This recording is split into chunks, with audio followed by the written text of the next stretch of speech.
Yeah. What's happening, folks? Welcome to the Gains Report. It's where your NBA news comes for the previous week. We're going through January 5 through 11, and we're going to talk about all the fun things in the NBA. Starting this week on Monday. Hey, who are you? Me? Yeah.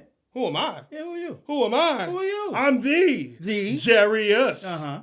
And who are you? Who am I? Who are you? Who am I? Yeah. I'm your father. Damn it. Damn it. Parental rules invading the YouTube space. I'm trying to tell you.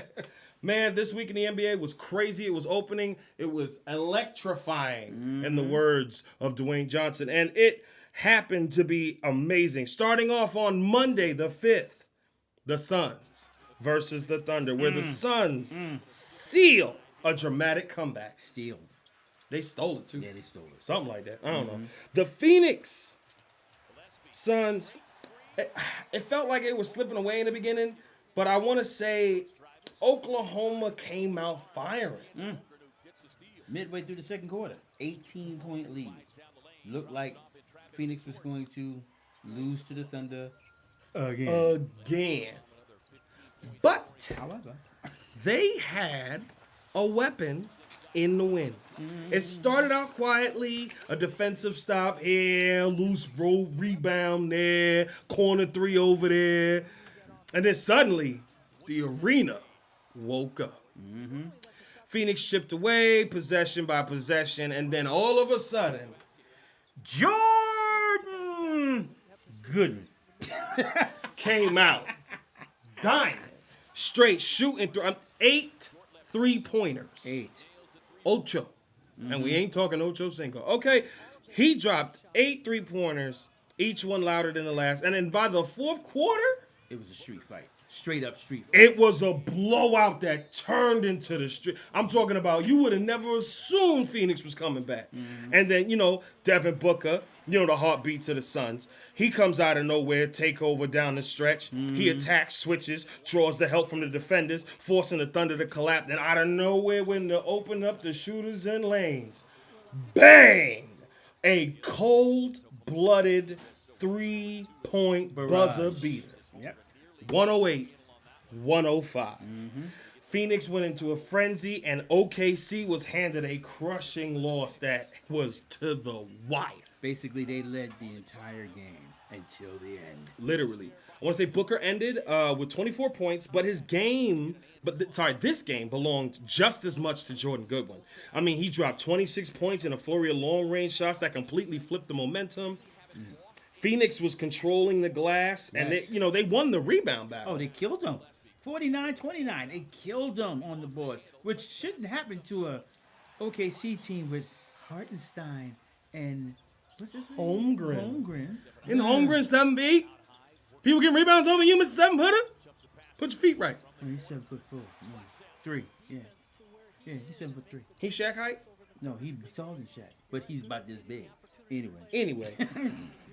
You know what? This win wasn't just a win. It was a statement. After struggling earlier in the season and dropping games to OKC, but before, Phoenix finally pushed back. They're showing some grit. They're showing some toughness.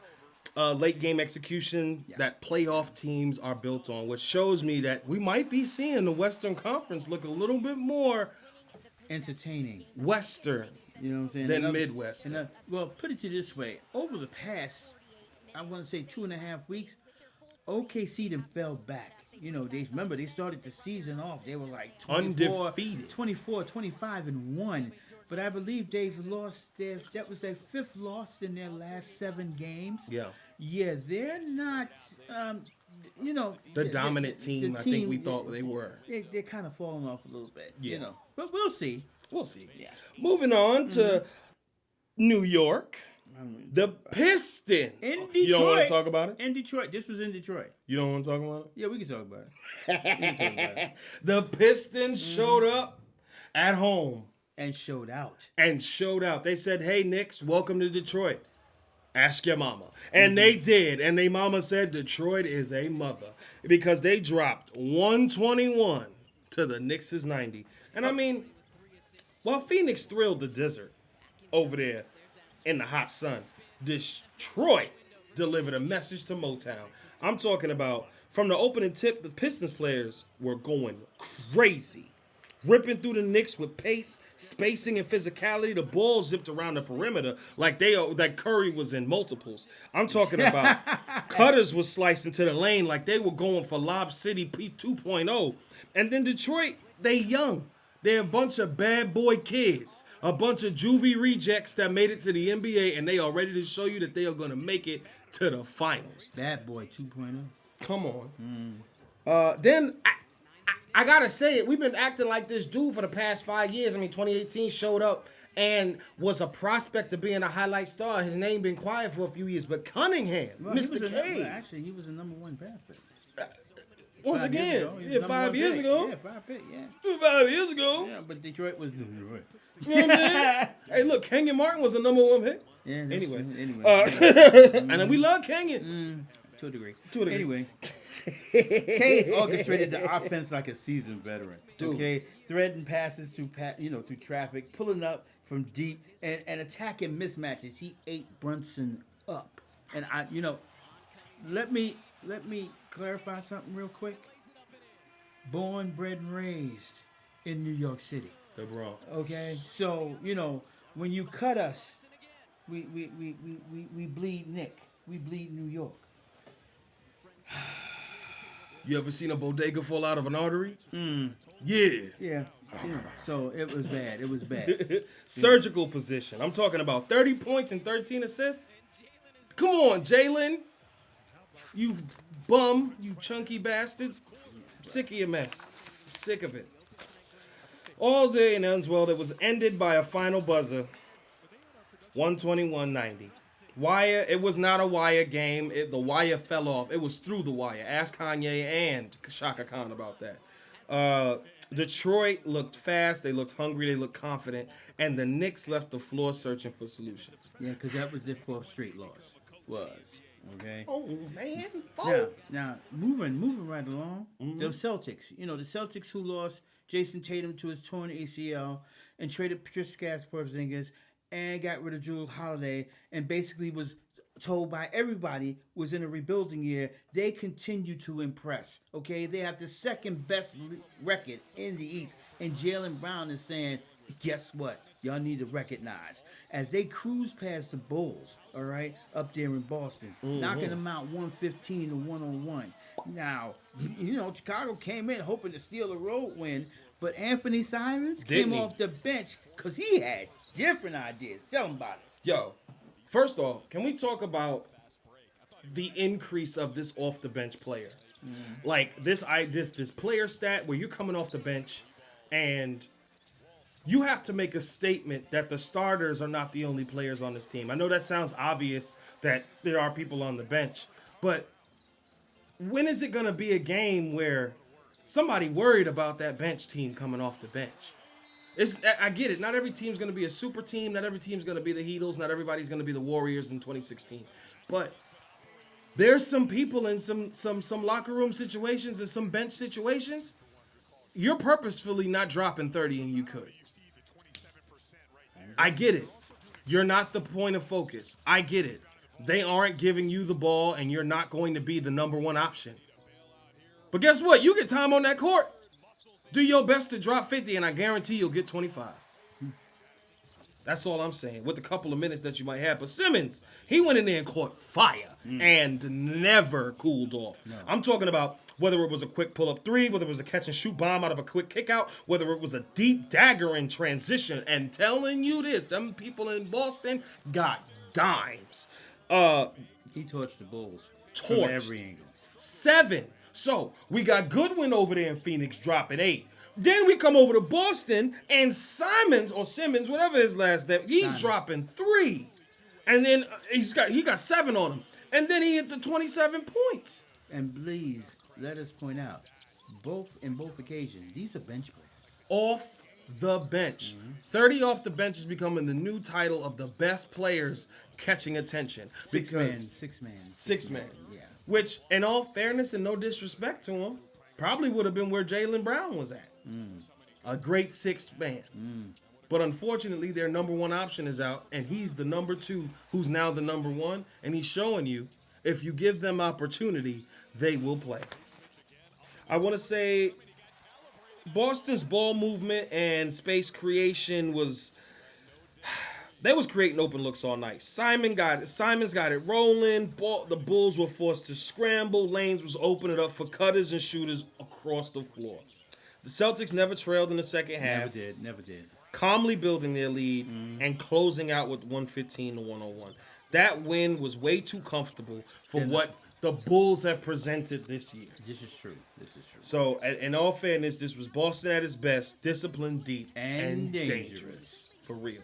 So, let's talk about Vegas for Monday, ladies and gentlemen. From a betting perspective, Monday's slate was loaded with action. Sharp money early in the day gravitated toward player props and scoring overs, especially on stars and favorable matchups. Among most popular, Jaylen Brown, who didn't cover, whose over was 29.4, right? But he didn't cover. Kristaps Porzingis, whose over was 13.5. His covered, just so you know. A lot of people was going out there, obviously based on the trends, expecting a lot of offense that didn't come. For the most part, Cunningham, Simons, and Goodwin were rewarded for anybody who needed money off of them. So for anybody betting in the future for the East Coast, you might want to look at where the bench is going to be scoring, because it looks like that's where most of the points are coming from. And if you got any injured number ones, look at the number two, because apparently Jaylen Brown's trying to make a name for the number two players. Mm-hmm. And so we're going to move on now to Tuesday and Wednesday, the midweek motion. The flying times in the East Coast and West. I want to talk. You want to talk about what them Hornets did to them Thunder on Tuesday? We talked about the Thunder, okay, with they being surprised by Phoenix. So they figure they're going home. They got Charlotte at home. LaMelo he'll do his thing, but it should be an easy Thunder victory because the Thunder don't lose at home. Not at all. Somebody forgot to leave the memo to Charlotte in the form of a 124-97. I'ma kick your behind beat down.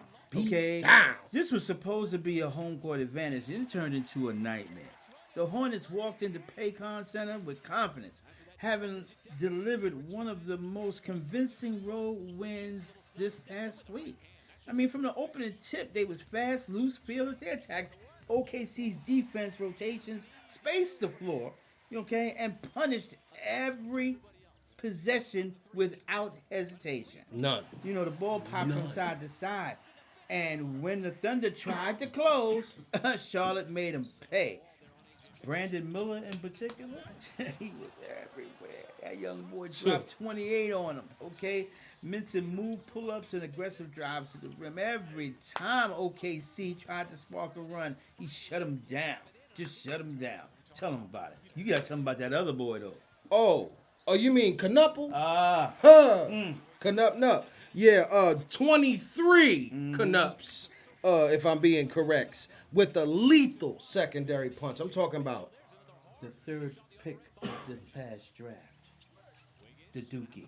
All I'm saying, we got Cunningham. I'm saying, look at your decade, ladies and gentlemen. Look at the past 10 years. Your round one through 10 picks, they starting to act like they picks. By halftime, Charlotte had the control. By the third quarter, it was dominating. By the final buzzer, the Thunder looked like they did on Monday. Bad. A blowout loss. Felt far worse than the score suggested, to be honest, because they was getting their ass whooped. Miller seemed to be everywhere a Thunder representative wasn't. If the coach and fans were on the court, Miller was still scoring. And let's just say LaMelo had dropped a double-double in that game. Let's just throw that out there if we're talking about facts on the game. Yeah.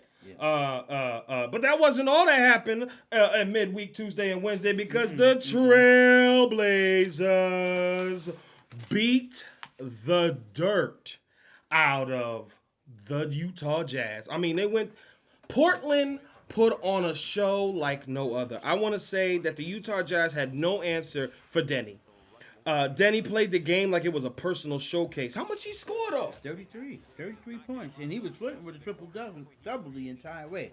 Every time Utah tried to make, slow down the momentum, Adjula, one of Portland's shooters, buried another shot. Their offense was relentless. They pushed pace, spaced the floor, and forced the Jazz to defend every inch of the court. And by the fourth quarter, Portland broke their spirit. Crushing them again, 137-17, where the win felt more like a statement than a regular season result. Portland is a glimpse of what can be when everything clicks, because it is Portland. It's Oregon. I mean, it was Oregon. It's Portland. And I believe I want to say the Nuggets then went and showed Jaylen Brown what an MVP looks like. Because the Nuggets stunned the Celtics. It wasn't. I'm not saying that Jaylen didn't show out. What I'm saying is that all the props that you've been getting, Jaylen, didn't stand out against a working Jamal Murray and Peyton Watson. That's all I'm saying. Well, you got to understand something, too. I mean, they were really at even strength. You would have thought Boston would have been able to handle Denver because, Jokic is hobbled, okay? But Peyton, somebody got to tell Peyton Watson and Jamal did his thing, 17 assists. He did his thing, but Peyton dropping 30. And he was he was all over the court, But, where do you think those 30 came from? Jamal finding him every 17 times. But they had a balanced scoring. That was a good game. It was back and forth. Jalen did his thing too. But at the end of the day, I will say this: Peyton and Jamal, they came out on top. They did. I will say those double teams is what caused it. I believe in order to keep Murray from exploding on the point sector, they tried to close him out. But I believe without Tatum out there to stretch the floor, as much as Brown's defensive capabilities are immense, he is only Jaylen Brown. And so when you have him on Murray definitively and someone else on Murray, you're leaving somebody open. And Peyton Waters lets you know with 30 consecutive understandings, you left me open too much. Again, Boston made they push late like they always do. But Denver stayed composed, executing down the stretch, and pulled off that victory. Completely. And then snapped the Celtics win streak and sent a ripple through the league, as always. Fluster. Now, we end our Tuesday and Wednesday report with another sad and disfortunate recap for the Clippers. Oh, okay. You thought I was gonna, because I'm looking at the paperwork. Well, no. Yeah. Well, no, it's just for the Clippers. You know what I'm saying? Because the Knicks pulled out a W. New York. Now, let's not get this straight. For the first three quarters, I'm sitting there like this. We were down by 8 at halftime. I'm going, you know what, Cat? I can't stand you. But you know something? The third quarter, we turned it around. And we caught up, and then in the fourth quarter, we shut them down. Yeah. That was a great fourth quarter we had. We'd been slipping and sliding through the 4 straight losses, and the pressure was starting to build. Everybody's talking about what the hell's going on with New York. What the hell's wrong? Okay, Cat, what did you hurt? You doing it? You got the Anthony Davis disease? I hurt my finger. You know what I'm saying? No, he's more of the Cat. He broke a fingernail. I'm like, then I'm looking at Robinson and them weak ankles. I'm like, oh God, here we go again. You know what I'm saying? But the you know what? Jalen Brunson and Karl Anthony Towns busted their butts. Yeah, Chunky Brothers. You know what I'm saying?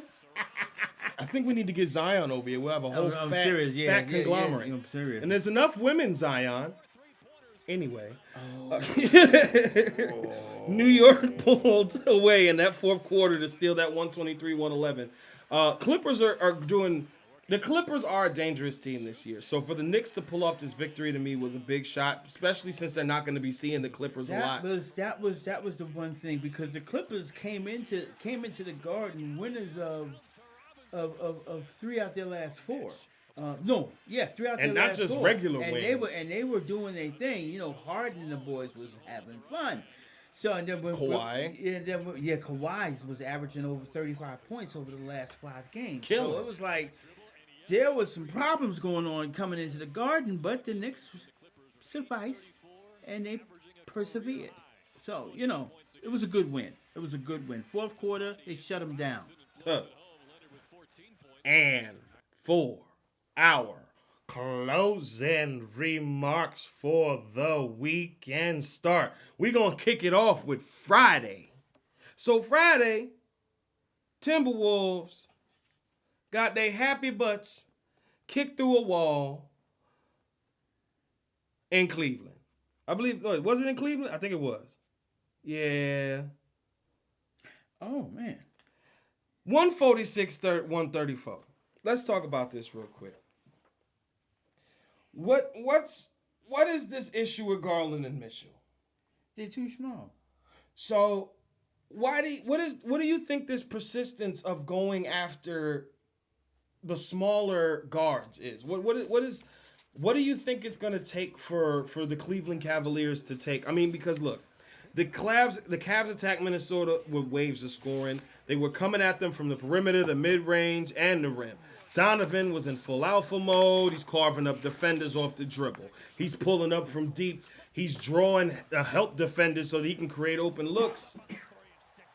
But Mitchell pulled out something that I want to say. Let me help you. Small guards right now in the league are becoming an anomaly. And Brunson, Mitchell, and Garland are leading that anomaly with post haste. When you have guards like LaMelo, when you have guards like Doncic, when you have guards like Cade Cunningham, these are big guards. These are not small men.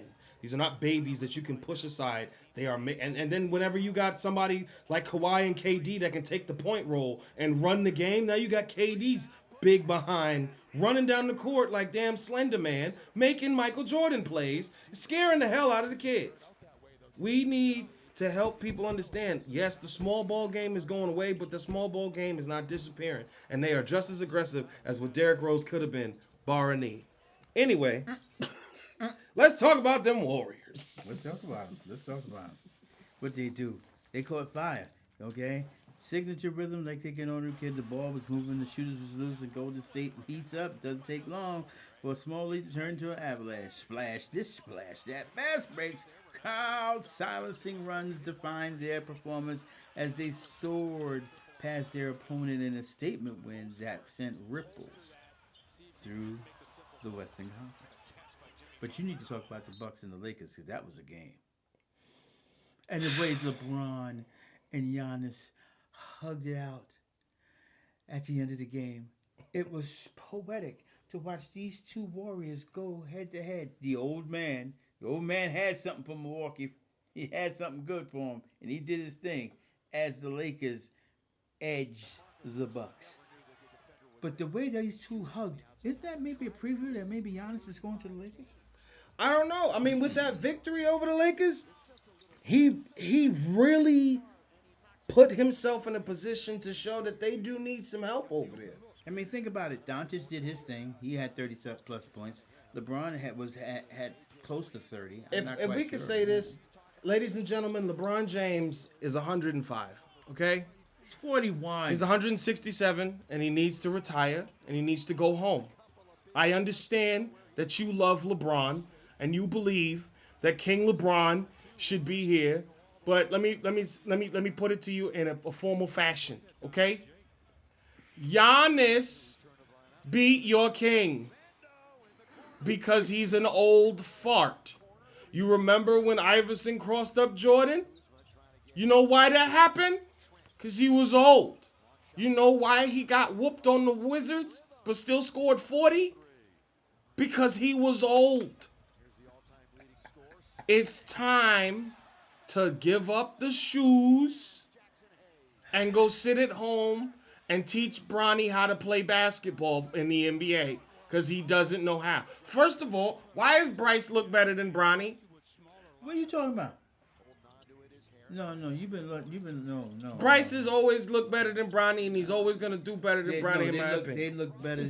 Bryce looks better than Bronny when they're in the backyard shooting. No. Because for Arizona, Bronny suck. Okay? That's what I said. He suck. And they take it. No, Bryce for Arizona suck. And Bronny is back in the G League, just so you know. Oh. Yeah. So, shouts out to Bronny, who's going to probably score 40 again in the G League, but somehow not magically make it transition to the regular. Mm-hmm.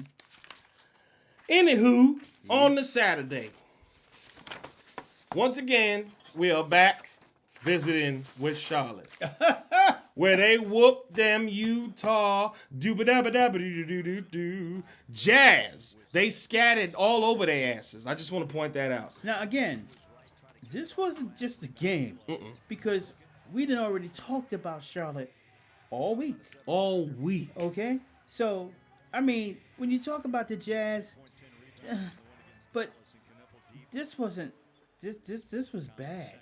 You know, this was bad. You know, this wasn't a game. I got to be honest. This wasn't a statement. This was a, you know what? Y'all don't belong in the league. This was a declaration. The Hornets, who is not known for offensive explosions, they dropped 150 on the Jazz. And the Jazz isn't a bad ball club. They got some pretty prominent players. But 150? I mean, it's not like it wasn't granted. They dropped 24 threes as a team. They wasn't missing. Everything they put in the air found its way to the bottom of the net. LaMelo Ball was in full showmanship mode. Let's talk about it. Firing no-look passes, as he does. Shout out to Magic. Pulling up from wherever he literally wanted to. And let's remember, he on ESPN that Friday, the number one play was LaMelo going to Brandon on the alley-oop dunk. Let's not forget. Wasn't he falling out of the court and threw the ball at the? Yeah. You know what? LaMelo reminds me of Nick Young. Kobe potential, but he's a goofball. If LaMelo got his focus right and he went out there trying to be the MVP and not the best player on the Hornets, LaMelo, you'd be the MVP. Anyway, Trey Mann, by the way, was out there homiciding the rim. I mean, dog. Let's bring your point up again. Trey Mann, another guy off the bench. Ladies and gentlemen, I don't know when this is going to happen, but when I put my hand here, a bench should arrive at some point in time. And when you see this bench, know that a player is coming off of here and beating your favorite player. Just know that. I want to say the lead balloon, the crowd fell silent, and by halftime, we ain't really care anymore. We already knew 150-95 was going to be the end result, and it wasn't a win. I believe LaMelo was coming into understanding who he is. A lot of people used to make fun of LeVar for the way he would flounder around on ESPN and other native shows and on his own network with his children and social media platforms with his children, showcasing his parenting and coaching skills. But I want to tell you right now, he 2 out of 3. All you parents out there who talk about your son is on their college and high school team, LeVar got 2 boys killing. Well, 1 killing. The other is in the league being an efficient role player, and we love you, Lonzo. But you're not LaMelo. Anyway, moving to the next game where the Pacers outpaced the Heat. 123-99. In Indiana, the Pacers. Say that again. 123-99. It was 99. Yeah. Trifling. You know, in Indiana, you know, like the Pacers turned the game into a track meet. Miami's slow. They couldn't keep up. All right. The Pacers pushed the pace from the jump, attacking early with, in the shot clock, and stretching Miami's defense with consistent motion. All right. Open lanes turned into layups, kickouts turned into threes, and before Miami could settle in, the game was done. Okay? 0 zilch. You talk about the heart of the Pacers in that game. Drew? No, Andrew. Andrew Yeah. Drewski. No. The man, the myth, the Nembard. Let me tell you something. He dropped 29. He was mixing smooth mid-range jumpers. He was fearless on the drive. And every time the Heat, I'm talking about every time, they tried to close in on him, the boy broke through. You can't keep a good man out the lanes. Anyway, Indiana finished with 123. Clean, efficient, offensive performance that reflected how, I guess, locked they were on everything. And but for Miami, totally frustrated. Totally. Okay. But for Indiana, this was a sign that offense can hum with anyone in the league, at least for one night. True. But you know who couldn't hang out? Flag. Somebody wave a white flag. Wave it. Wave it high.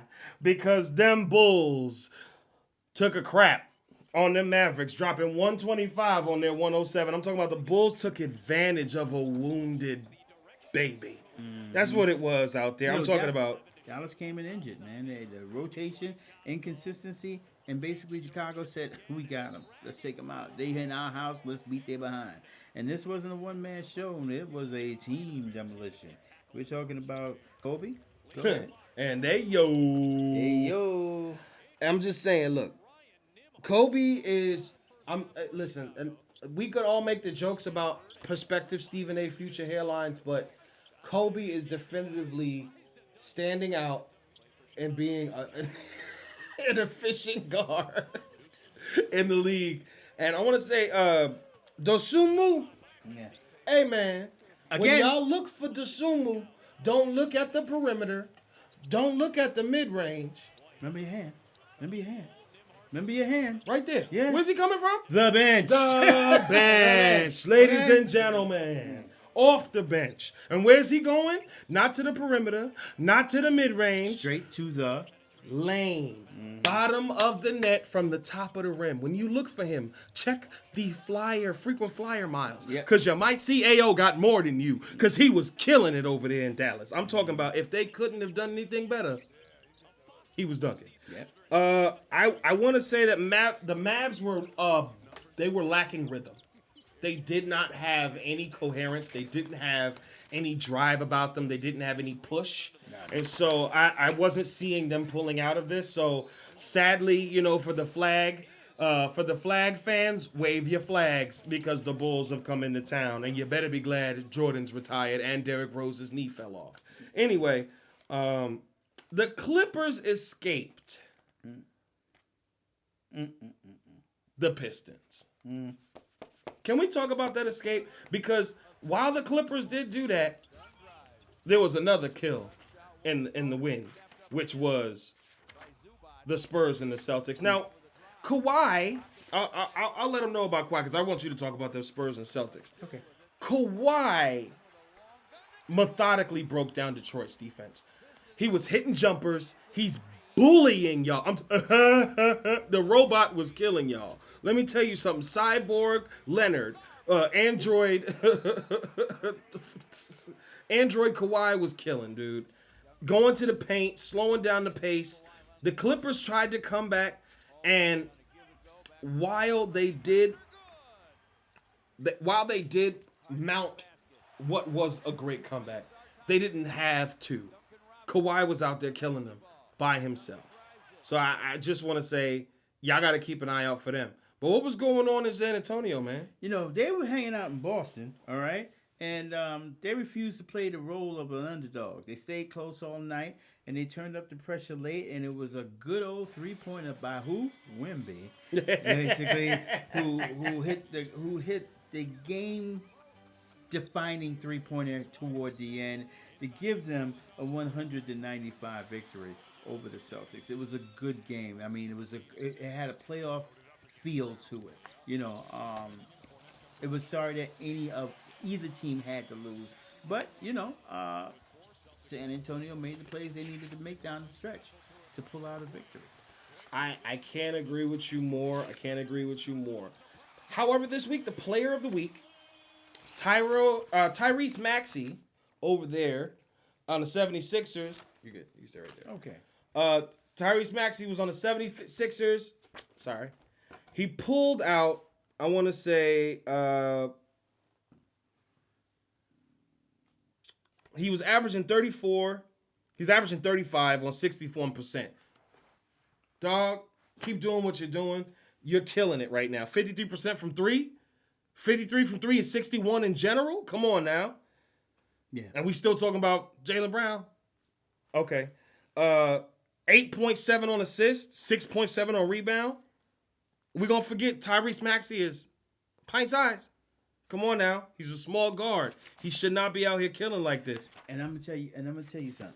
All right. The NBA, they come out with their players of the week.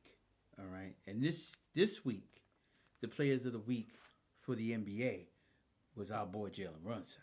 Oh, yeah. But Tyrese Maxey's numbers totally dwarfed his this past week. So, and we can't forget some honorable mentions. We got Devin that we talked about, Peyton and Watson that we talked about, Jamal Murray that we talked about, Miller and LaMelo, Ayo. All of these people are honorable mentions, but Tyrese Maxey this week on the 76ers, who we pick out of all of them. yeah. So I want to thank you for joining us. I want to thank you for coming and hanging out with us for this week's review. Yeah. And we will give you our predictions coming up for Sunday. All right. We'll see you next time Take care. here on the Gains Report. Yeah.